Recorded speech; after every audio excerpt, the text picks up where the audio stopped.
Bakit nga ba sinasabing nabuhay ang mga dinosaurs million years ago, samantala 2024 years pa lang ang mundo? Magandang tanong yan na ating sasagutin. Muna sa ating comment section na ating sasagutin. Bakit nga ba sinasabing nabuhay ang mga dinosaurs million years ago, samantala 2024 years pa lang ang mundo? Masasabi natin this question is just a poor attempt of trolling o talagang hindi niya alam ang totoong sagot. Kaya, let's find out. Una-una, maling-mali na sasabihin natin ang ating mundo ay 2024 taong gulang pa lang. Ang tanging naging rason kung bakit nasa 2024 tayo ngayon dahil sa paggamit ng Gregorian calendar mula sa kapanganakan ni Jesus. Kaya merong tinatawag na AD o Anno Domini na ang ibig sabihin ay in the year of our Lord. Ang kapanganakan ni Jesus ang ginawang year zero sa Gregorian calendar at kung magbibilang ka ng mga taon mula doon, halimbawa 100 taon, ito ay 100 AD. Ang mga taon naman, bago ang kapanganakan ni Jesus ay nilalagyan ng BC o before Christ. 1 BC sa pinakamalapit na taon, habang tumataas naman ang bilang kung mas malayong taon na bago lumitaw si Jesus. Ano naman itong BCE at CE? Pareho lang din ito ng BC at AD.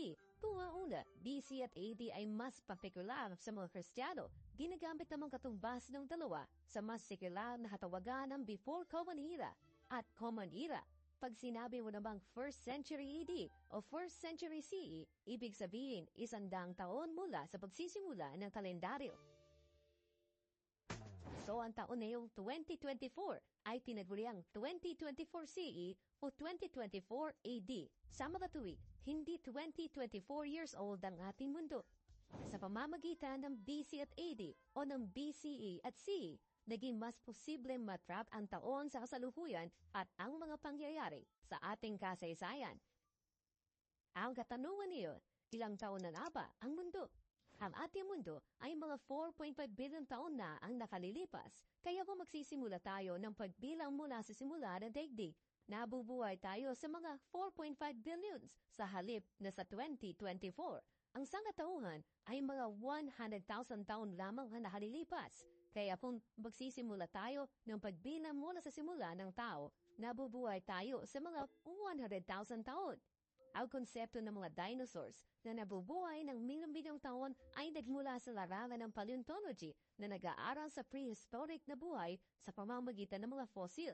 Ginagamit ng mga siyentipiko ang iba't ibang paraan upang matukoy ang edad ng mga fossil, kabilang na ang radiometric dating at stratigraphic analysis.